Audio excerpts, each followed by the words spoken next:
Hi guys, hey everybody, welcome. This is a live stream here with ACM, and I'm Danny Mullowney. I'm a drum tutor here at ACM in Guildford, and today we are in the SSL studio, which is brand spanking new, so I'm happy to be in here.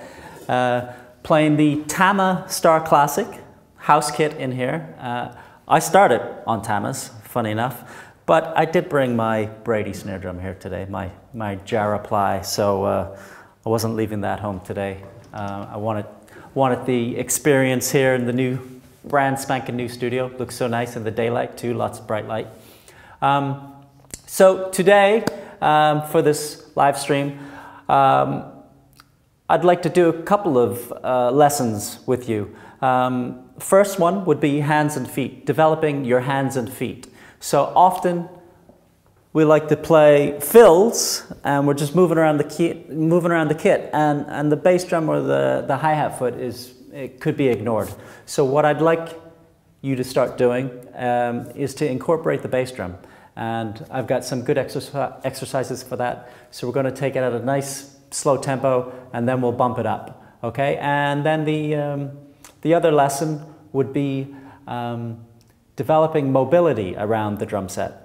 So what that involves is we'll end up playing 16th notes, 1 ienda, 2 ienda, 3 ienda, 4 ienda, and we'll start adding accents.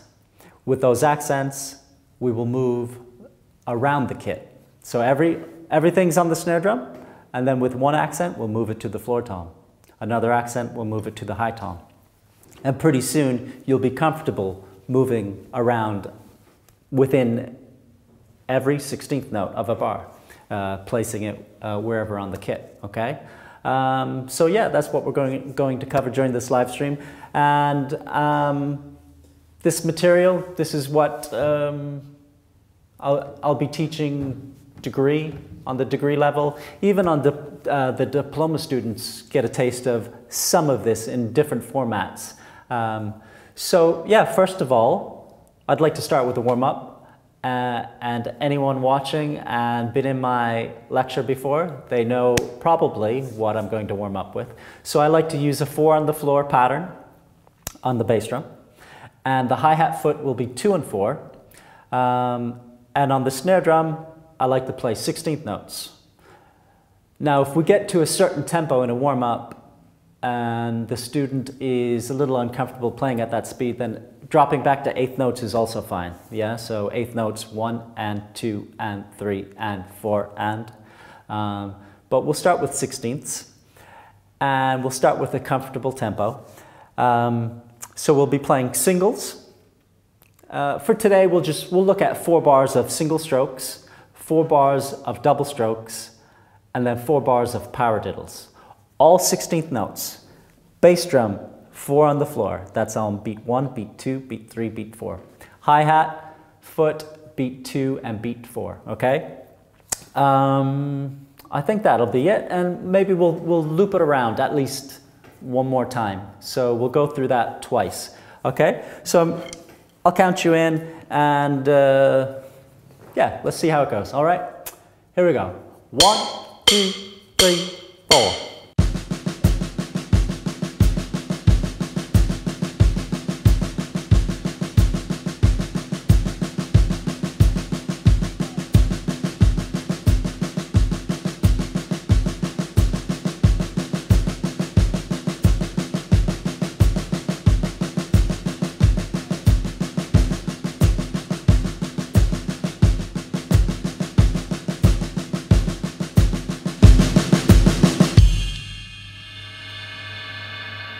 All right, so that's 2 times through.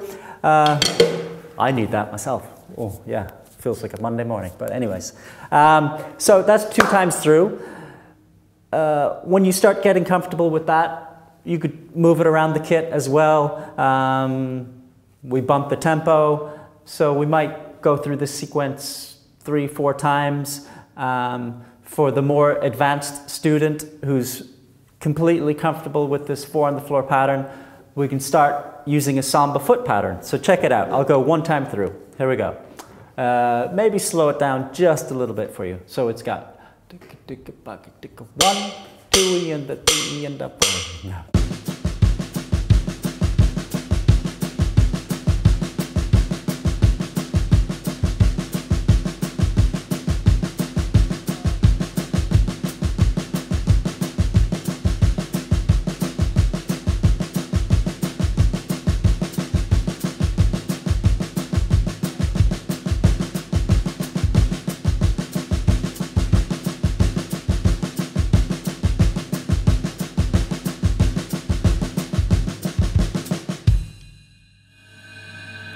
All right, so that's another pattern you can use, and again, we could bump the tempo. These foot patterns are really useful because if you're on a drum kit, you should be using your feet as well, all right? So having a pad or a snare drum and warming up on that is great, but you're going to be playing drum set and grooves and incorporating all your limbs. So these patterns, really useful, okay? And there's a couple of more, once you get comfortable with that, we could start adding more patterns within the feet as you play singles, doubles, and paradiddles on top. And the thing with the singles and doubles and paradiddles, you're always paying attention to the dynamics, okay? So soft, medium, loud, let's say. We can limit it to 3 right now. But soft, medium, loud, and just seeing how the stick rebounds, you know, your left stick versus the right, stick height, what sound you're achieving from each stick. Is your heel down? Is your heel up? Maybe try one time through the sequence, your heel is down, and then the second time through, put your heel up, okay? Even bar to bar, if you do that, it feels a bit funky.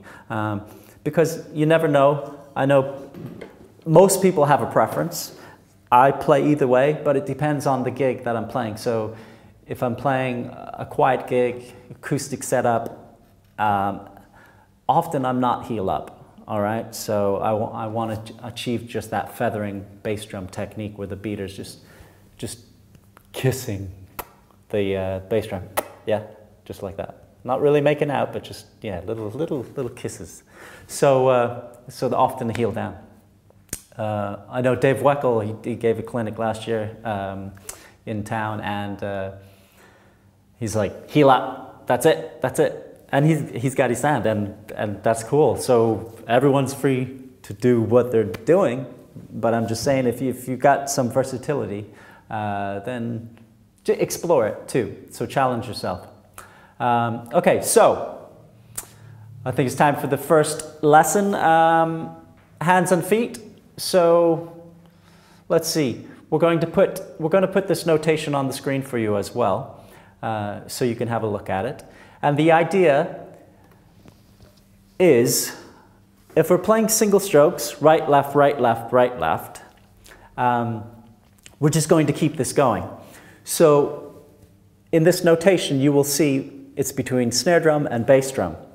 And all of these exercises, there's 20 of them, and they're notated in 16th notes. Okay, so 1E and 2E and 3E and 4E and so example number 1, we have snare, snare, bass, bass, snare, snare, bass, bass, snare, snare, bass, bass, snare, snare, bass, bass.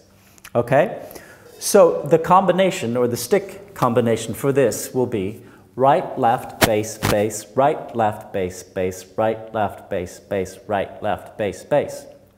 Okay, so we just keep this right, left pattern going. And if you can practice this way, then your muscles will be in a memory situation. And when you just go to play a fill, your hands will be into place and you'll be ready to strike a downbeat with your right hand. So I like leading, so my strong hand is my right hand. I like leading with my right hand. So this is one way to practice these exercises. Of course, you could just play them right, right, kick, kick, right, right, kick, kick, right, right, kick, kick, right, right, kick, kick, or left, left, kick, kick. But for the idea of achieving some muscle memory and working through some logical sequences, then I would suggest keeping the right, left, right, left. And whether there's a bass drum, if a bass drum falls when the left should be, then the next note is going to be a right. Okay, so we keep that single pattern going. Okay, so at the end of this workshop, we're going to have a live Q&A. If you have any questions whatsoever regarding this warm-up or the lessons to follow, please just comment at the comment box below. Yeah, and I'd be happy to go through these questions and see if I have the answers to them as well. All right, so could I have the click, please? And we're going to play this at 70 beats per minute, okay? All right, here we go. First of all, let me explain. What I like to do is play a bar of time and then play the exercise. Without complicating, I'll play the exercise first, and then we could start playing some time and the exercise. Time and then the exercise. So you'll see what I mean. If you just want to sit out for a bit, that's fine, but you'll see what I mean. 1, 2, 3, 4. All right, so now if we add a drum beat and then play the exercise, it's going to sound like this. So when I say drum beat, we're playing a bar of time and then the exercise. A bar of time and the exercise. Okay, here we go. 1, 2, 3, 4.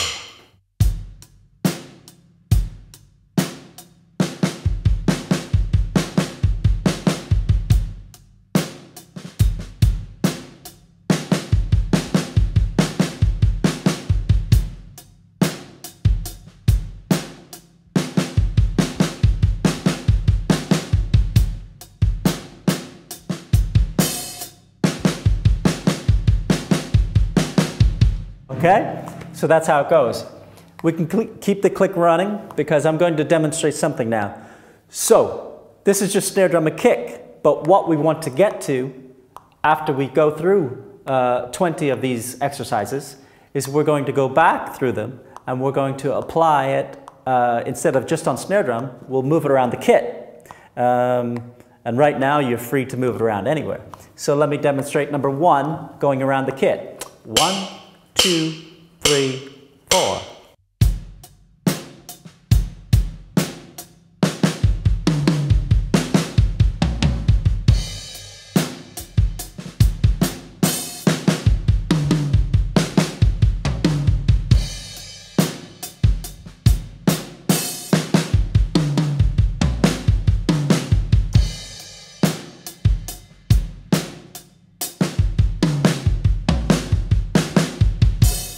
Okay, so you can see where we could start going with this. Let's try number 2. Okay, here we go. 1, 2, only on the snare. So.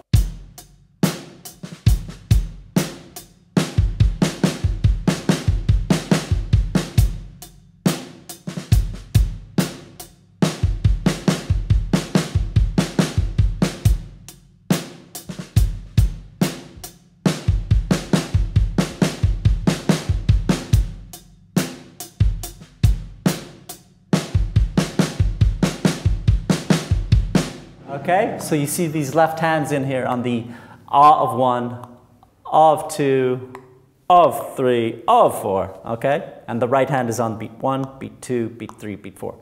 So how about, let's just move that around the kit right now. So here we go. 1, 2, 3, 4.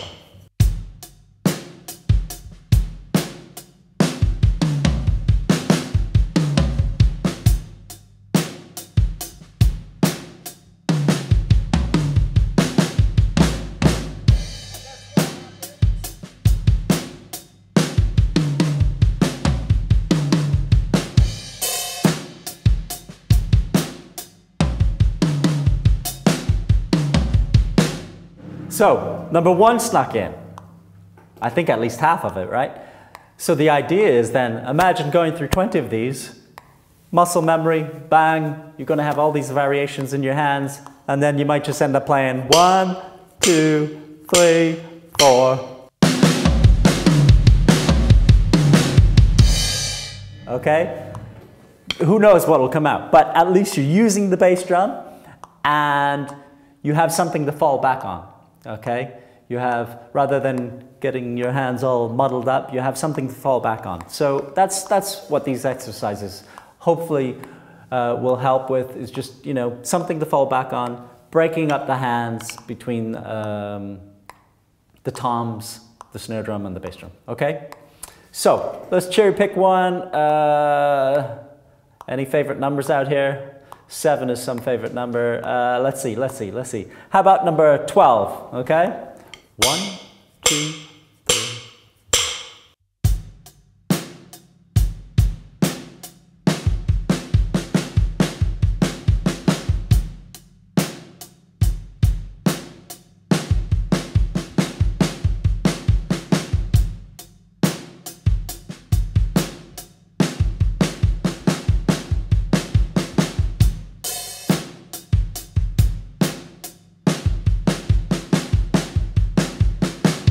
Okay, so you get the idea there. So it's snare with the right hand, then bass, bass, then snare with the left hand. Bass, and then left, right, bass, bass, left, right, bass. Okay? So let's go back and we're going to bang through the first four. And this is pretty much how it would run in a lesson, in a lecture here at ACM. And we'd probably even go through, if no one had lost their mind, we'd probably go up to, 20, yeah, bang through, depending where everybody's sitting, as far as the level of comfort, there we go. So I'm constantly judging the group. If we've got someone burning ahead, then I'll be, yeah, sure, play it around the kit, maybe start adding double strokes. But let's bang through the first four, and this is pretty much how we'll be sitting in the lesson, going through at a comfortable pace, okay? So here we go. Exercise 1, 4 times, exercise 2, 4 times, 3, and then 4, okay? Here we go, 70 BPM. Oh, 1, 2, 3, here we go. So.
All right, so there you have it.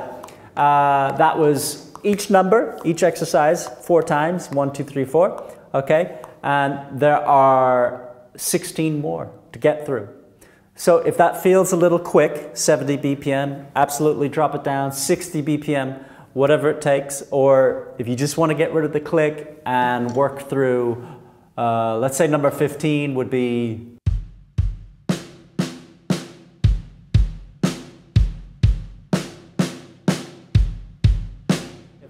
if it takes that, then do it, all right? So drop out the click. That's perfectly fine. So yeah, we've applied it on the snare drum and kick drum, and you've seen it moved around the kit. So once you've been through them all at 60 BPM or 70, I think you'll start to want to move them around the kit if you haven't already. Okay, so feel free to do that. Play with the click, keep it in time. Nice steady time. Even record yourself and listen back to see if that's locked in, and see how the drums sound. Are you hitting them off center or center? Are you catching some rim or okay? So just use these exercises to help develop the hands, and well, today it's the bass drum foot. So not feet, but hands, foot. Yes. So I hope that is useful. I found it very useful for myself. I'll catch myself playing a combination of probably, would it be possible to play 6 of these within 1 bar fill? Maybe, I don't know. Have to do the math on that, but yes. So I hope you find it useful. And again, if you have any questions about this or anything else, please comment below. Okay, so moving on to the second part of this lesson, I'd like to offer these exercises. I think it's a good way to help move around the kit, so develop your mobility around the kit at the same time as developing your control, your feet, the independence, all right? So the idea is that most exercises that I work with, there's so many things we're hitting at the same time, okay? So it's not just one exercise you're thinking about accenting on the end of one, okay? It's how that accent is coming out, the sound of the drum.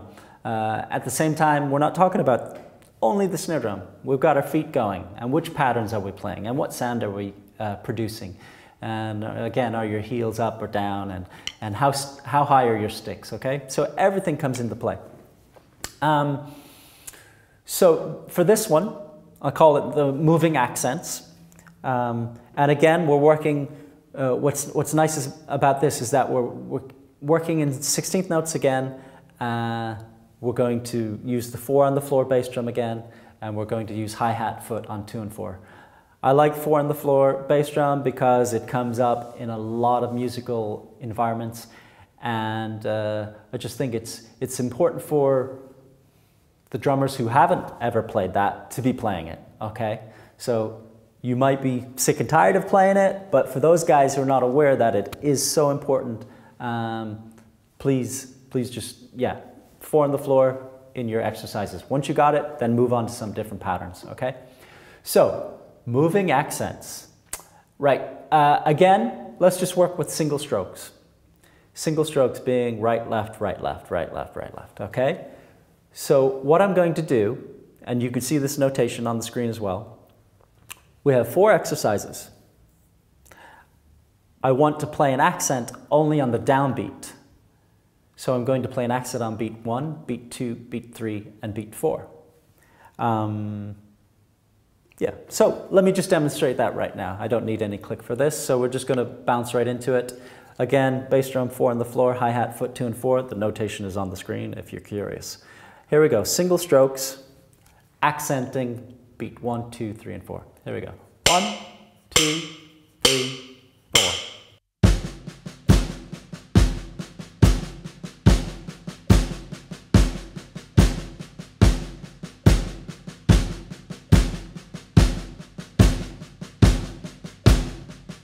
Okay, so those notes that are louder and stronger than all the other notes, those are the accented notes, okay?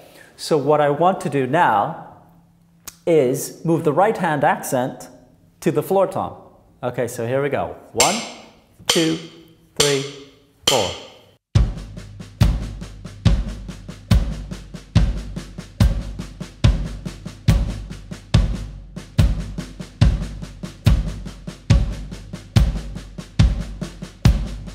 Okay, and if you listened close enough, or if you saw, one of my notes didn't pop out, and the sticks are a bit sticky today, but what I like is that when you're playing notes at a low volume, you can play as low as you can go, and then if a sound doesn't pop out, I'm okay with that, because we're focused on a feel, and if you can have the dynamics of an accented note and the light notes, they're almost ghost notes, okay? So you're playing almost like ghost notes, and then one doesn't pop out, then that's also telling me you're riding that edge, okay? So you're so close to having the ghost note that it just disappears. One disappears, so I had one disappear there, so, but I'm all right with that.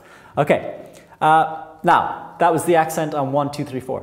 What about the accent on the next note, on the next 16th, which is the E of 1, the E of 2, the E of 3, the E of 4. Okay, so that's a left hand. Okay, check it out. 1, 2, 3, 4.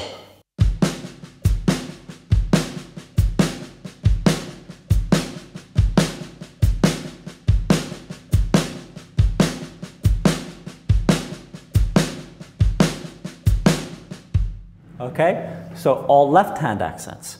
Now, let's move that to the high tom. Okay, so left hand accent to the high tom. Here we go. 1, 2, 3, 4.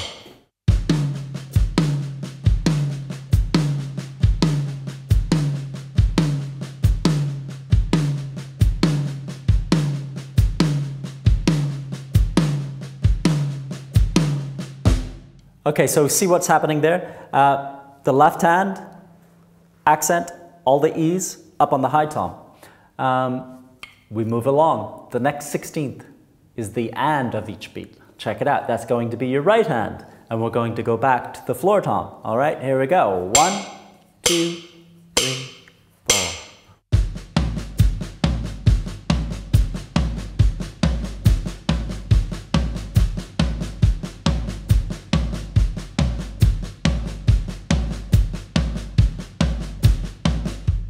Okay, and then again, all the ahs, left hands only, and they will be on the high tom. All right, here we go. 1, 2.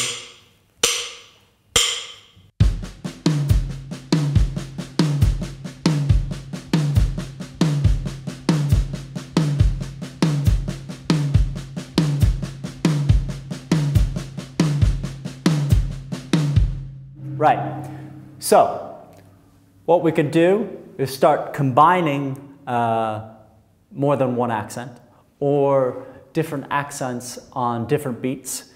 So we've got 2 pages of material there. You can see that. The accents, each exercise, we've got different placement for the accents.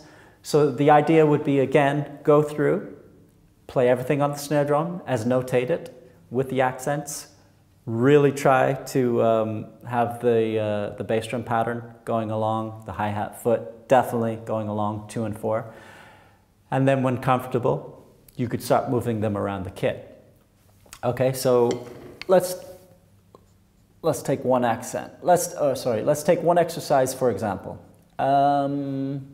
Actually, let's just go with number... You can edit this, right? Let's go with let's do number 1. There we go. So, right away I could see an accent on beat 1. That's friendly, all right, that's nice. And then the and of 2. So, right away, I know it's a right and a right, because I know all the downbeats are right hands, all the ands are right hands. So we're saving the left hand for all the E's and Ahs. Again, if you're not familiar with counting, I would highly suggest counting out loud or in your head and developing, because it really helps when you're reading notation. It might not be for every single person playing the drums, but give it a try, work on it, and I guarantee you'll be able to tell yourself when you're right, when you're wrong, and it'll help you read. For example, I'll just count it. I can count it right now, and I'm sure you're going to hear how it sounds, okay? So it's going to be 1E and a 2E and a 3E and a 4E and a 1E and a 2E and a 3E and a 4E and a 1E and a 2E and a 3E and a 4E and a...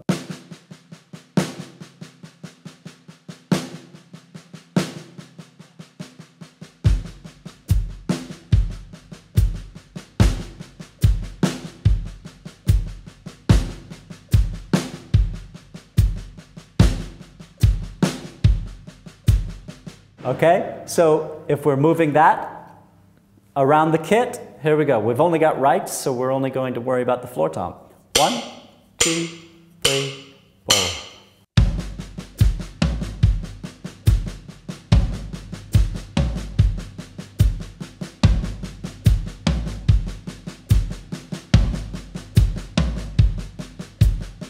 4. Okay, let's do one more. Let's see if we can get a left hand in here. They start out with mainly rights. Let's see, number 5. Number 5, we got a left hand. So I see the accent on beat 1. I know that's right. And then I see an accent on the E of 2. So I know that's left, okay? So let's try that one right now. Number 5. I will slow it down just a little bit if you want to jump in right now as well. So 1 and a 2 and a 3 and a 4. Snare only.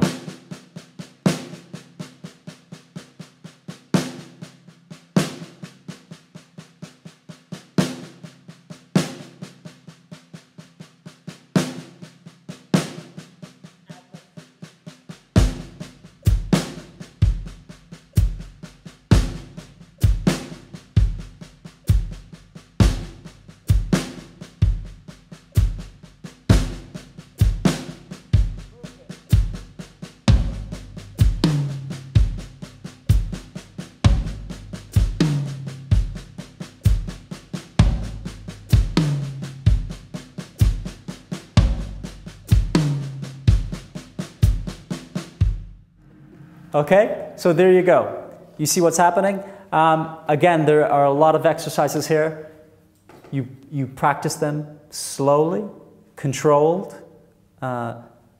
accenting. You can exaggerate those accents, so really pop out the accent and lower all the other notes. We don't have to call them ghost notes, but maybe if you think about ghost notes, then that's a nice challenge, and it'll help you develop your dynamic control as well, which is really important.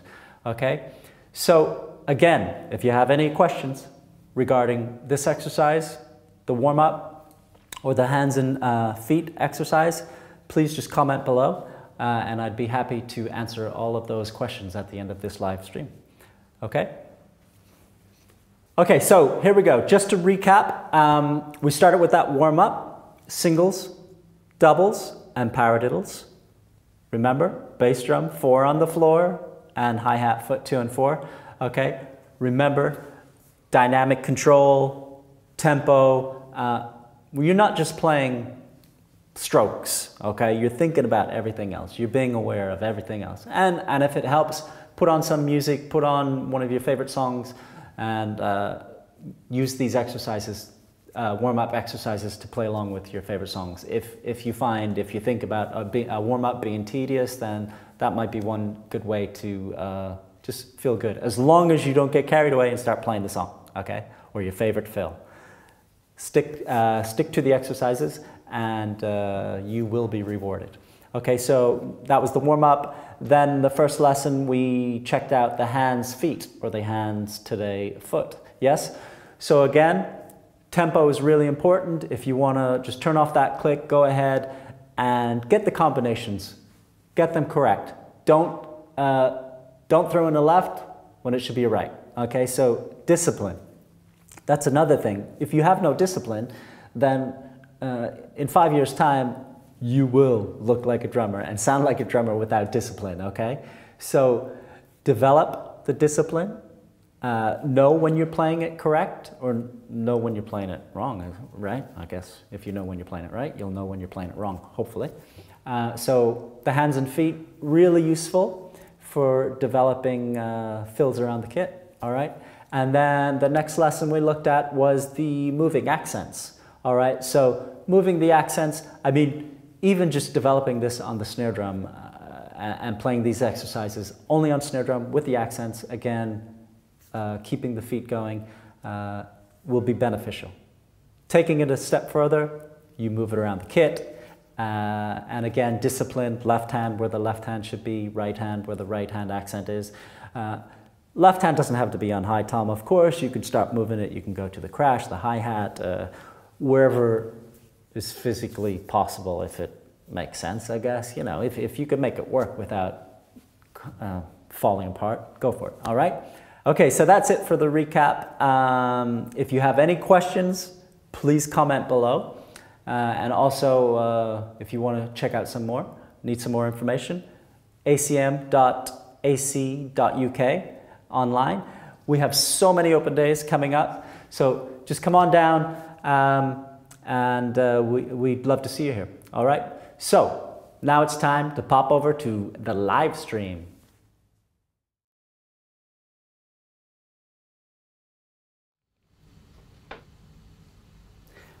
Hi, and welcome to the live Q&A. I'm Danny Mullowney. I'm drum tutor here at ACM. I teach at both the Guildford and the Clapham campus. So I hope you've enjoyed the workshop today. The accenting, moving the accents around the drum kit, and the developing hands and bass drum fills. All right. So if you have any questions, and I see a few have come in already, if you have any questions, please post and I'll get to them. All right.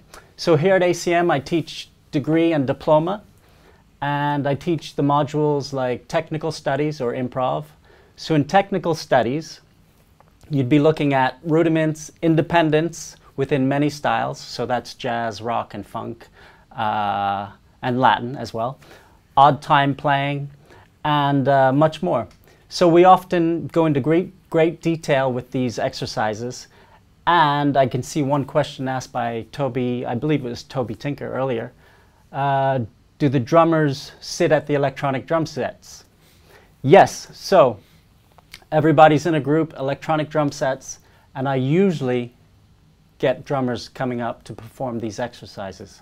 So it's really good to get comfortable in front of a group, playing in front of a group, especially drummers playing for drummers. It's really, we know what you're doing, right? So there's even more pressure.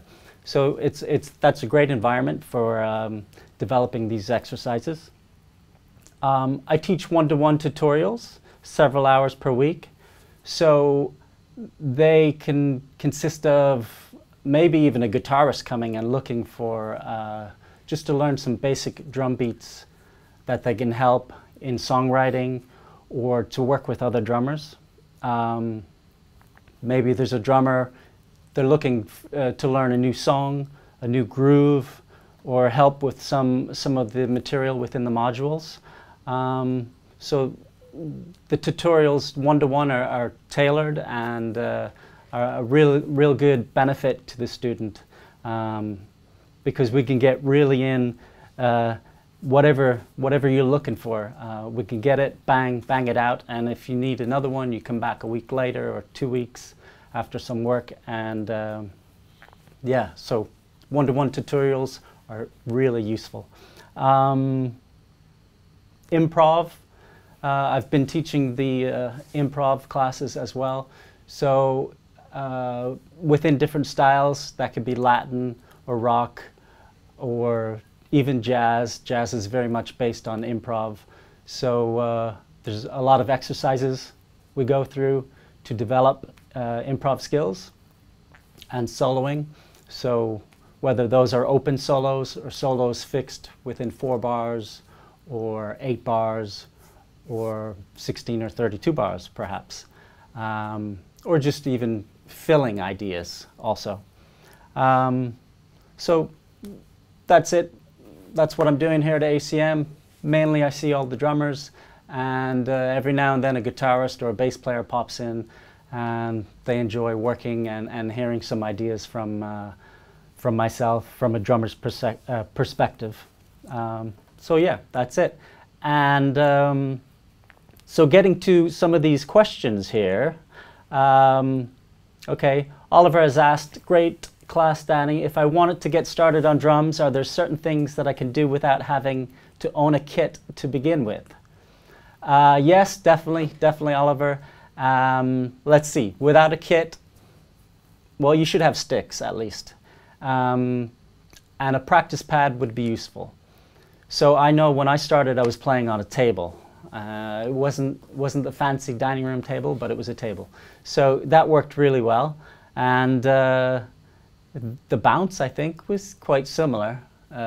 Maybe a bit louder, but a practice pad would be really good. And you can get practice pads that are softer sounding or brighter sounding.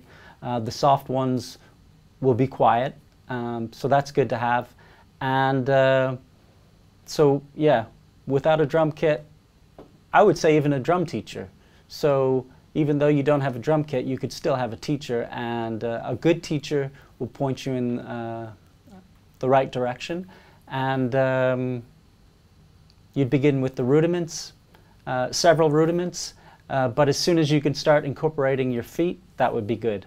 So yeah, you could start without the drums, but I think if you're still interested after a few months, then maybe you'd be looking at picking up a drum set. Yeah. Okay, who have we got here now? Mitchell. All right, Mitchell Barlow. So, out of curiosity, is there going to be any downloads for the sheet music on the screen? Okay, yes. So, if you visit the home page, you'll see PDFs attached there. So, yeah, they're up for your enjoyment. There's a lot of exercises there, and everything I presented in the workshop today. So the website link is www.acm.ac.uk/livestream, okay? And they'll be right there. Also, this video will be posted online, so you can refer to it again, go back again and again, and the PDFs will be there as well. So, what else? We've got Louis Johnson.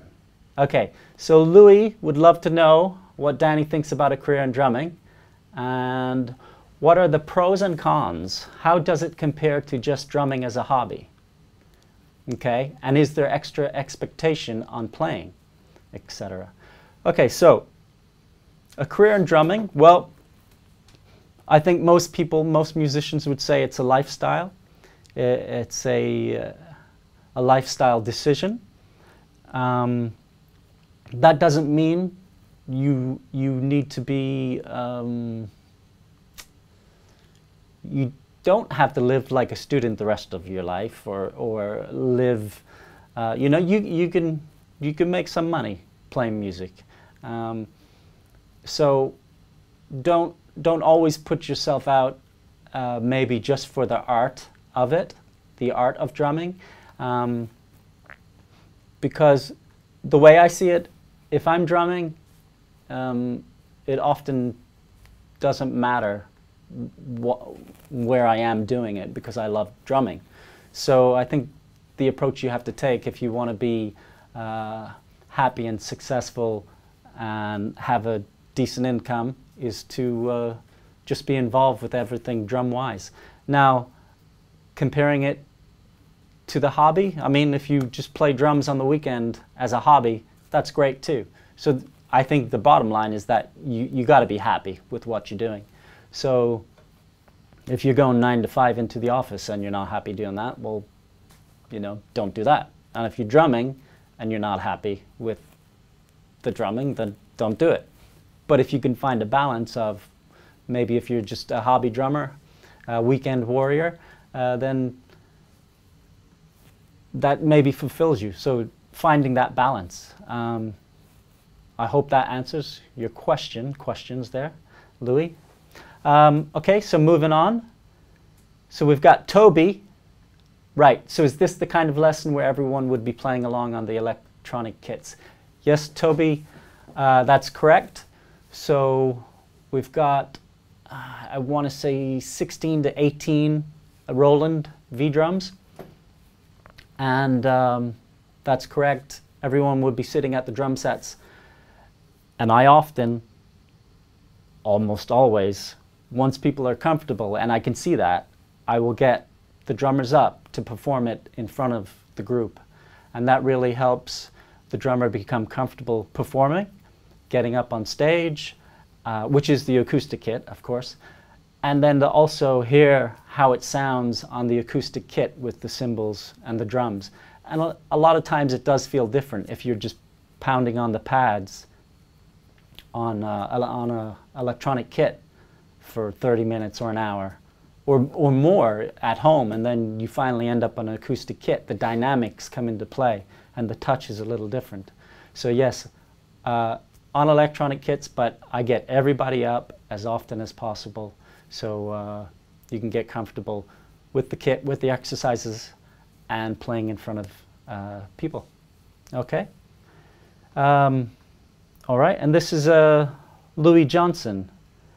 Does Danny have any tips on developing speed and control with left hand, weak hand?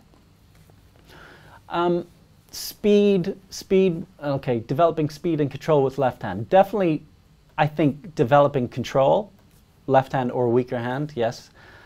I would I would suggest starting exercises with your left hand.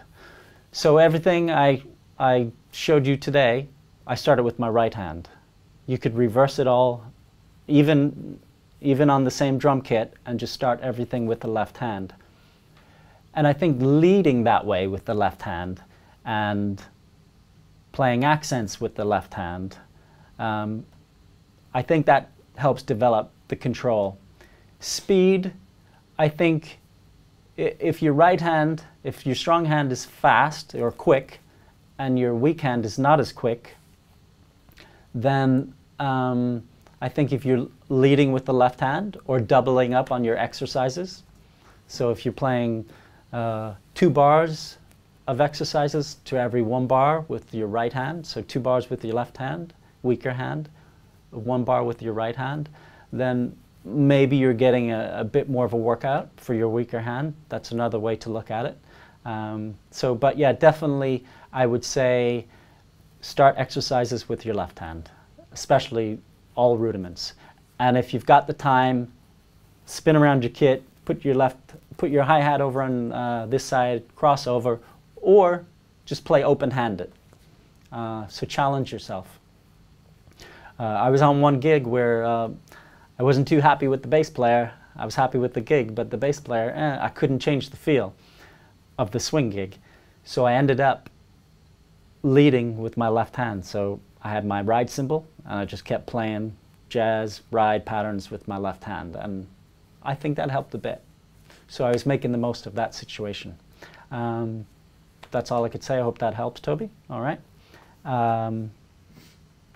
So that would be Louis, for Louis. Sorry about that. This is Toby's question. What kind of sticks are you using? All right. So always Vic Firth sticks. I had 5As that day. It depends what music I'm playing.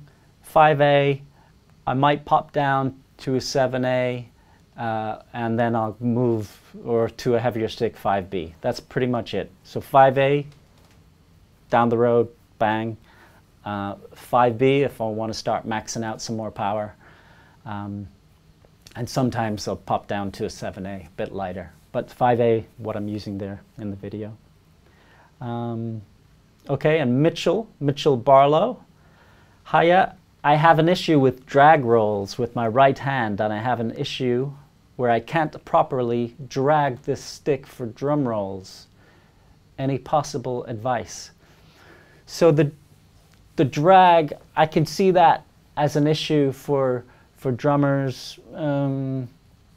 Yeah, at a certain point you just have to start developing a bounce. So for that drag, you're looking at a double bounce, basically. You're looking at, right hand, I have an issue where I can't. Okay, so I believe what you're saying is that when you play a left drag, you're dragging the right stick. It's not coming out, or vice versa. And then on a right drag, you'd be dragging your left stick. So I would say look at the amount of pressure you're applying.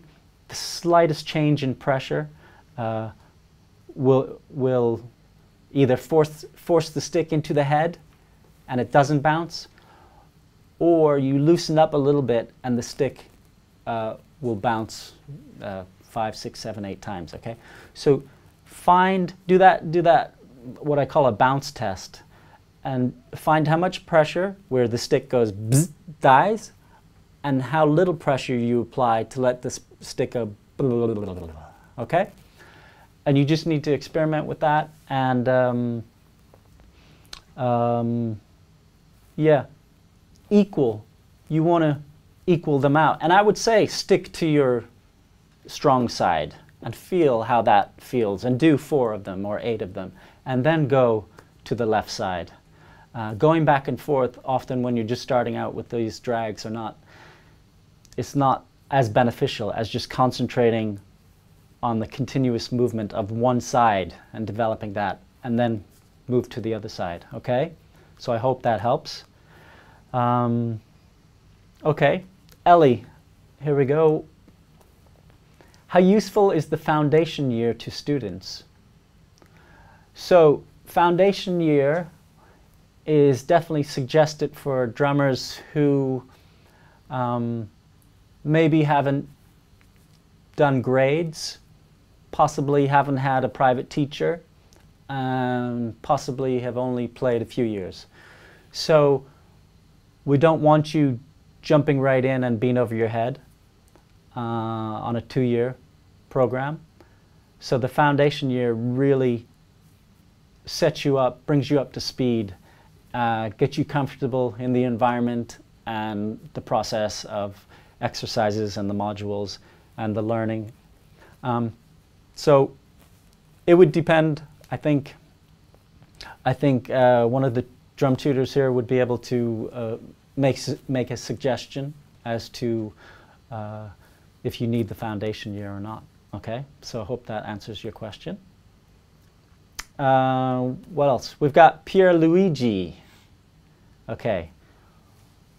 What if they make you go up and play and you can't play it? Ah, Pierluigi. Yes, I will be seeing that, and I will not make anybody go up. But if I can see you play it, often I will suggest, yeah, get up, just get up. And if not, that's fine. But if you cannot play it, you will not be getting up on stage to play it. No worries there. Okay, so what else do we have? Do we have some more questions here? Aha. So I referred to this earlier. Should I have a private teacher? Yes, yes. If you haven't yet attended ACM and you don't have a private teacher and you're looking to learn drums and develop further and maybe drumming as a career, then I would suggest a good private teacher, of course. With a private teacher, they will give you material either once a week or once every 2 weeks. And it could be even once a month, depending on your ability at the moment. So they'll pick out some of your weaker points and give you something to focus on. And if you're looking to come to ACM, then they should know what material you would need to be able to play, to be comfortable coming to ACM, and then to strive at ACM as well. So a good solid foundation would be achieved from having a good teacher. Okay. Okay, and let's see, we've got another question coming in here. Mitchell Barlow. Are there style studied lessons, say like studying funk for a few weeks, jazz? That's a good question, Mitchell. So I wouldn't say a few weeks. You could think of it, sometimes it is a few weeks, yes. But it's more like chapters, and we can bang out one style in 1 week, actually, and then the next style. So, yeah, you could think of it as weekly, but also there's a lot of crossover. So when you're playing improv or you're doing the improv module, you could be doing jazz, and then when you're working on some funk in the technical module, that could be the same week, and then in the technical you could be doing some jazz. So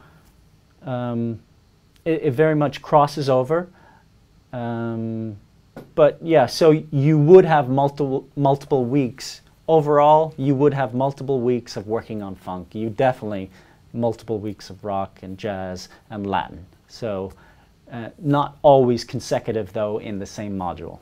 I hope that's clear enough. I think it's clear enough for me now, too. Sorry about that. Okay, so I think that's it for the questions. All right, so I hope you've enjoyed the workshop material. I find it really useful, either with the one-on-one tutorials I give or within the modules and the group environments. And if you want to know more, come on down to one of our open days, book online, acm.ac.uk, and I'll see you there. I'll probably be there to see you, yeah? And we can talk about everything drum related. So, clearing. We are still in clearing, so if you want to level up, call our admissions team and they will guide you through the process. Please call our admissions team on 01483, that's Guildford, 01483 500 841. Okay, so I hope you've enjoyed it today. Next live stream workshop, please stay tuned. All right, and thanks for watching. Bye.